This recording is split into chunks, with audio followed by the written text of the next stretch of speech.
बिस्मिल्लाहिर्रहमानिर्रहीम। अस्सलाम वालेकुम नादरीन, आप यूट्यूब चैनल देख रहे हैं। मैं इमरान खान हूँ। एक तो सबसे बड़ी ख़बर अब तक की ये है कि इमरान खान साहब ने अपने लॉन्ग मार्च के इख्तितामी मरहले का अनाउंसमेंट कर दिया है। इमरान खान साहब ने वो किया है जो बेचारे वो लोग सोच भी नहीं सकते थे। यानी जिन्होंने इमरान खान साहब को धोखा दिया, बार बार कहा कुछ नहीं होता, हम आपके साथ खड़े हैं, जिन्होंने बार बार कहा कि इन चोरों और डाकुओं को कभी नहीं आने देंगे, इस मुल्क में मुसल्लत नहीं होने देंगे, इन्होंने तो मुल्क को बहुत लूटा है, जो धोखा दे गए, जिन लोगों ने चक्कर दिया इमरान खान साहब को, उनको इमरान खान साहब ने ऐसा चक्कर दिया कि सारी ज़िंदगी अब याद रखेंगे। ये वो लोग हैं जो आखिरी वक्त तक आकर यकीन दिलाते रहे कि नहीं नहीं नहीं, हम तो बीच में नहीं हैं, हमारा तो इसमें कुछ लेना देना नहीं है, ये तो पॉलिटिकल किस्म की मूवमेंट है और आप इसमें से निकल जाएंगे, आप इसको मैनेज कर सकते हैं। आखिरी वक्त तक ये यकीन दिलाते रहे कि हम बीच में नहीं हैं। और फिर जिस तरीके से वज़ीर आज़म हाउस के बाहर गाड़ी पहुंची, प्रिजन वैन, जैसे कंटेनर्स पहुंचे, जैसे इस्लामाबाद के रस्तों को बंद किया गया, जैसे आधी रात को अदालतें खिलाई गई, तो सब पता चल गया कि इसके पीछे कौन था। और इसको सवाल की सूरत में अरशद भाई ने सबसे खूबसूरत अंदाज में पूछा था कि वो कौन था जिसने ये सारा गंद फैलाया था। तो सब जानते हैं कि रायता किसने फैलाया था और कौन इसके लिए जिम्मेदार था। तो इमरान खान साहब ने उनको वैसा ही चक्कर वापस दिया है। 1 महीना हो गया लॉन्ग मार्च लेकर निकले हुए हैं, पहुंच ही नहीं रहे। और बीच में बहुत बड़ी गलती यह हो गई कि इमरान खान साहब पे हमला करवा दिया गया, और हमले का नतीजा तो कुछ और निकलना था, लेकिन जिसको अल्लाह रखे उसको कौन चखे। अब इमरान खान साहब ने यह देखा कि एक दींगा मुश्ती चल रही है, एक रस्साकशी चल रही है, रोजाना एक नया नाम आ जाता है, मीडिया के ऊपर नाम चलाए जा रहे हैं कि वो आर्मी चीफ बनने जा रहा है, वो आर्मी चीफ बनने जा रहा है, वो आर्मी चीफ बनने जा रहा है। यानी खुशामदियों को भी समझ नहीं आ रही कि किसकी खुशामद शुरू करनी है। वैसे मेरी एक गुजारिश है, मैंने आज एक ट्वीट भी किया है, वो बाद में बात करते हैं, लेकिन पहले आ जाएंगे इमरान खान साहब ने क्या अनाउंस किया। उन्होंने कहा जी कि 26 नवंबर को लॉन्ग मार्च इस्लामाबाद के लिए पहुंचे, 1 हफ्ता उन्होंने डिले दे दिया है। इसके मेडिकल रीजंस भी हैं। यानी आप उन्हें ये नहीं कह सकते कि उन्होंने ये क्यों किया, आप ये नहीं कह सकते कि जल्दी क्यों नहीं आ रहे, आप ये नहीं कह सकते, आप इसलिए नहीं कह सकते कि उनके जेन्युइन मेडिकल रीजन है, उनको गोलियां लगी हुई हैं। अब डॉक्टर उनको आराम करने के लिए, डॉक्टर तो कहेंगे 2 हफ्ते और आराम कर लें, 70 साल की उम्र में आदमी को गोलियां लगी हैं, वो तो चाहेंगे 2 महीने उठा ही ना, आराम करता रहे ये आदमी। लेकिन इमरान खान साहब अब उनकी अपनी हिम्मत के ऊपर है, वो कब उठना चाहते हैं। अगर वो 2 दिन बाद का अनाउंस करना चाहते कर देते, लेकिन उन्होंने अनाउंस किया 1 हफ्ते बाद का, यानी 26 नवंबर के लिए उन्होंने अनाउंस किया। और कुछ बड़े अहम सवालात उठाए इमरान खान साहब ने। उन्होंने कहा चलें आपकी मान लेते हैं, फर्ज कर लेते हैं कि कोई साजिश नहीं की एस्टेब्लिशमेंट ने, तो फिर भी ऐसे चोरों डाकुओं को मुसल्लत क्यों होने दिया जिन्होंने आते ही पाकिस्तान का बेड़ा गर्क कर दिया, इकॉनमी डुबो के रख दी, जिन्होंने आते ही अपना एनआरओ हासिल कर लिया, जिन्होंने पाकिस्तान को तरक्की करते हुए पाकिस्तान को ऐसी जगह पे फेंक दिया जहां से पाकिस्तान को उठाने में कई साल लग जाएंगे। तो इमरान खान साहब ने यह सवाल बिल्कुल दुरुस्त उठाया और एस्टेब्लिशमेंट से उन्होंने यह सवाल पूछा, और फिर उन्होंने अनाउंस किया कि 26 नवंबर को वो इस्लामाबाद आएंगे और लॉन्ग मार्च को आगे बढ़ाएंगे, रावलपिंडी से शुरू हो जाएंगे, इस्लामाबाद की जानिब जाएंगे। दुनिया पूरी इमरान खान साहब जाने के लिए तैयार है, बहुत बड़ी तादाद में लोग जाना चाहते हैं। पाकिस्तान के अंदर जिस तरह का उनका लॉन्ग मार्च था, हर शहर में वो लोगों को छोड़ते जा रहे थे, आगे से नए लोग आते जा रहे थे, और जिस तरह के उन्होंने रिकॉर्ड 7 जलसे पाकिस्तान में किए हैं, लगभग इमरान खान साहब के जलसे ही गिन लें तो 70-75 होने वाले हैं। और इन सारे लोगों को लेकर वो इस्लामाबाद अगर पहुंच गए, क्योंकि पंजाब में तो गवर्नमेंट भी नहीं है अब हमजा शहबाज की जो रोकेगा पुलिस के जरिए, तो खैबर पख्तूनख्वा, पंजाब, आज़ाद कश्मीर, गिलगित बल्तिस्तान, हर तरफ से लोग आएंगे, सिंध से भी आएंगे, इस्लामाबाद रावलपिंडी से भी निकलेंगे। तो एक बहुत बड़ा इज्तिमा इस्लामाबाद में होगा, लेकिन उस वक्त तक वो नहीं होगा जिसने इससे उम्मीदें लगाई हुई थी। यानी कुछ लोगों ने ये उम्मीद बांधी हुई थी कि इससे एक टेंशन क्रिएट हो जाएगी, और फिर टेंशन क्रिएट करने का मौका मिल जाएगा, एक आखिरी मौका इमरान खान हमें फराहम कर देगा। एक ऐसा मौका जहां पे इस्लामाबाद के अंदर तो माहौल बनाया हुआ है, उधर से इमरान खान आ गया तो वो भी माहौल बन जाएगा, और एक बड़ा तसादुम, और जिसके नतीजे में टेंशन क्रिएट हो जाएगी पाकिस्तान में। लेकिन टेंशन क्रिएट इमरान खान साहब अब नहीं होने देंगे। ये सही पॉलिटिकल मूव है। मैं ये सोच रहा था अगर 1-2 दिन में इमरान खान साहब निकले और शहबाज शरीफ साहब ने मजीद डिले कर दिया, तो शहबाज शरीफ साहब का मामला जो है वो उनके हाथ में काफी हद तक चला जाएगा कि इमरान खान साहब जब भी निकलेंगे, अब वो जख्मी, उनको जल्दी पहुंचना होगा। शहबाज शरीफ साहब इस मामले को सामने रखते हुए फैसला करने के अंदर ज्यादा ताकत में आ जाएंगे, लेकिन ऐसा हुआ नहीं। इमरान खान साहब ने सारा कुछ उन्हीं पे छोड़ दिया। उन्होंने पहले भी कहा था कि जो दिल करता है करो। अब नवाज शरीफ साहब जो मुबैना तौर पे ट्वीट्स आ रही हैं, बहुत सारे सहाफ़ी ये क्लेम कर रहे हैं कि एक नाम जिसके ऊपर नवाज शरीफ साहब बज़िद हैं, वो नाम ज़बरदस्ती शहबाज शरीफ नवाज शरीफ शामिल करवाना चाहते हैं, जबकि दूसरी जानिब से मुबैना तौर पे वो नाम शामिल नहीं किया जा रहा। वो नाम शामिल ना होने की वजह से एक बड़ा तज़ब्ज़ुब है, क्योंकि वो नाम 27 नवंबर को रिटायर हो रहा है। बल्कि एक ट्वीट मैंने ऐसी भी पढ़ी, और बड़ा बाखबर आदमी है जिसकी ट्वीट थी, उन्होंने लिखा कि 28 तारीख को भी समरी दी जा सकती है। यानी जो नवाज शरीफ साहब के फेवरेट हैं वो अगर 27 को रिटायर हो जाएं और 28 को समरी पेश कर दी जाए, तो 28 को जो समरी पेश की जाएगी उसमें तो ऑटोमेटिकली उनका नाम ही नहीं होगा। तो फिर शहबाज शरीफ साहब को जो नई समरी पेश की गई है उनमें से एक नाम को चुनना पड़ेगा।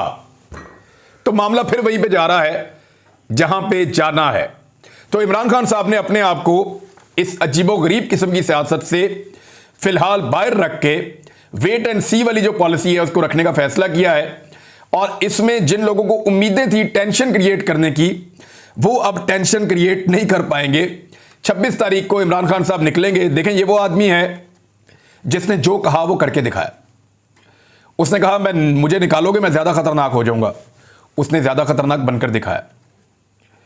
उसने ये नहीं पूछा कि मुझे क्यों निकाला, उसने कौम को बताया कि मुझे क्यों निकाला, और कौम को जुबानी याद हो गया कि उसको क्यों निकाला। उसको इसलिए नहीं निकाला कि वो मनी लॉन्ड्रिंग करता था, उसको इसलिए नहीं निकाला कि वो करप्शन करता था, उसको इसलिए नहीं निकाला कि वो पाकिस्तान के राज बेचता था, उसको इसलिए नहीं निकाला कि वो कौमी पॉलिसियों के खिलाफ पॉलिसियां बनाता था। नहीं, उसको इसलिए निकाला कि वो ज्यादा मकबूल और ज्यादा ताकतवर हो रहा था उन लोगों से जिनको सबसे ज्यादा मकबूल और ताकतवर रहने की आदत है। एक झूठी खबर फैलाई जा रही है कल से अब तक कि शहबाज शरीफ को चपेड़ें पड़ गई हैं, और उसकी गूंज जो है वो लंदन तक सुनाई दे रही है। भाई क्यों चपेड़ें पड़ गई हैं? जैसा भी है, जो भी है, पाकिस्तान की वजारत उस्मा की कुर्सी पे बैठा हुआ है।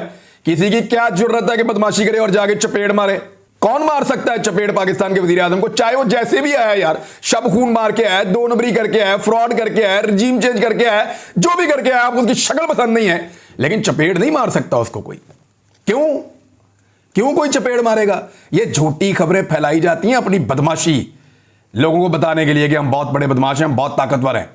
इमरान खान की बारी याद है ना आपको? बीबीसी तक पे छप गया था जाके कि इमरान खान के वहां पे जनाब एक हेलीकॉप्टर के अंदर अचानक साहिबान उतरे, बड़े ताकतवर हल्के आए, उन्होंने इमरान खान के ऊपर टॉर्चर किया, मुंह के ऊपर और जिस्म के ऊपर तशद्दुद के निशानात हैं, उनको थप्पड़ मारे गए। और बाद में ISPR ने कहा कि हम इसकी ना सिर्फ मजम्मत करते हैं बल्कि बीबीसी पे केस करेंगे। किधर है केस? किधर है केस? DG ISPR जवाब देना, क्या बना इस केस का? बताया पाकिस्तान की कौम को, पाकिस्तान के वजीर आजम को चपेड़े मारने की खबर चली थी, उस पर तशद्दुद करने की खबर चली थी। DG ISPR बताएं, उन्होंने कहा था मैं बीबीसी पे केस करूंगा। किधर है केस? क्या बना उस केस का? एक्चुअली ये खौफ फैलाने की साजिश होती है, जानबूझकर ऐसी चीजें फैलाई जाती हैं और ये बताया जाता है कि हमसे ताकतवर कोई नहीं, जिसको चाहे हम चपेड़ मार दें, जिसको चाहे हम नंगा कर दें। ऐसा नहीं हो सकता। इस मुल्क में कानून भी है, इस मुल्क में हम भी रहते हैं, उतने ही पाकिस्तानी है जितना कोई और पाकिस्तानी है, और हमारा भी पाकिस्तान के ऊपर उतना ही हक है। शहबाज शरीफ को अगर किसी ने चपेड़ मारी है तो उसको इसका जवाब देना पड़ेगा, क्योंकि उस रात में वजीर आजम हाउस में मौजूद था और मैं वहां से सबसे आखिर में निकला था। और मुझे अच्छी तरह याद है कि और भी सहाफ़ी वहां पे मौजूद थे, अरशद भाई भी वहां पे थे, साबिर भाई भी थे, और दोनों को पाकिस्तान से बाहर जाना पड़ा। खाबर घुमन साहब भी थे, और भी हमारे साथी वहां पे, फ्रिया इदरीस साहिबा भी थी, वो जल्दी चली गई थी लेकिन वो वहां मौजूद थी, और भी लोग थे। लेकिन हम 7 लोग थे, लेकिन सारा हम विटनेस करते रहे हैं। कोई ऐसी चीज, कोई ऐसा इंसिडेंट हुआ ही नहीं जो रिपोर्ट किया गया। जानबूझकर अपना खौफ फैलाने के लिए, जानबूझकर अपना डर जो है वो लोगों के दिलों में बिठाने के लिए, ये बदमाशी है और क्या है। रात से खबर चल रही है वजीर आजम को, और PTI वाले जो हैं वो भंगड़े डाल रहे हैं, खुश हो रहे हैं। और किस बात में खुश हो रहे हैं आप? हाथ तो वही है ना, कभी आपको चपेड़, कभी उसको चपेड़, कभी उसको चपेड़। और इस हाथ को पकड़ना था। याद है अरशद भाई ने आखिरी वीडियो कौन सी चलाई थी? एक वीडियो उन्होंने अपलोड की थी सोशल मीडिया के ऊपर, जिसमें एक हाथ है जो डंडे मार रहा है लोगों को, और उस हाथ को एंड में लोगों के हाथ पकड़ लेते हैं। इस हाथ को आपने रोकना है। ये किसी और को सोने या डंडा मारे तो आपने खुश नहीं होना। यानी मेरे मुखालिफ को मार पड़े तो ठीक है, मुझे पड़े तो गलत है, ये नहीं हो सकता। जुल्म जुल्म है, चाहे वो किसी के साथ भी हो। मैं उतनी मजम्मत करता हूं जितनी उस झूठी खबर की मजम्मत करता था, उतनी ही मजम्मत इस झूठी खबर की करता हूं।